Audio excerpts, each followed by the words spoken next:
ஒரு விஷயத்தை காட்டுறேன். என்னால் இதை பார்த்துட்டு சத்தியமாக கடந்து போக முடியாது, உங்களாலையும் கடந்து போக முடியாதுன்னு நான் நம்புகிறேன். பார்க்குறீங்களா சாமி எந்த ஒரு நிலைமையில் வந்து வச்சுருக்காங்கங்கிறத. ரொம்ப நாளாக சாமி வயல் வெளியில் இருக்கார், அசைக்க கூட முடியலங்க.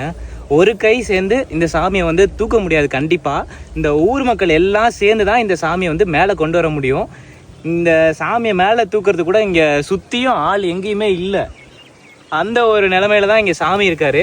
கண்டிப்பாக இந்த காணொலியை பார்க்குறவங்க எப்படியாவது இந்த சாமியை இந்த ஊர் மக்கள்லாம் சேர்ந்து பல கைகள் ஒன்று சேர்ந்து தான் இந்த சாமியை மேலே கொண்டு வந்து ஒரு வழிபாட்டுக்கு நல்ல ஒரு வழிபாட்டுக்கு கொண்டு வரணும். இந்த சாமி எங்கே இருக்காருன்னு பார்த்தீங்கன்னா, கும்பகோணத்துலேருந்து தஞ்சாவூர் போகிற நெடுஞ்சாலையில் ஒரு சின்ன ஒரு பாதையில் கோடுகிளிங்கிற ஒரு கிராமத்தில் தான் இந்த சாமி இருக்கார். முடிஞ்ச அளவுக்கு நீங்கள் ஷேர் பண்ணுறது மூலமாக இந்த ஊரில் இருக்கிற மக்களுக்கு இங்கே சாமி இருக்கிறாருங்கிறது தெரிய வரும். இங்கே இப்படி ஒரு சாமி இருக்கிறாருங்கிறத தெரிஞ்சு நீங்கள் ஒரு மேற்கூரையோ இல்லை கோவிலோ அமைக்க வேணாம். முதல்ல இந்த சாமியை மேலே நிமித்தி வச்சு ஒரு வழிபாட்டு கொண்டு வரதே ஒரு பெரிய ஒரு விஷயமா நான் நினைக்கிறேன். முடிஞ்ச அளவுக்கு பகிருங்க. நன்றி.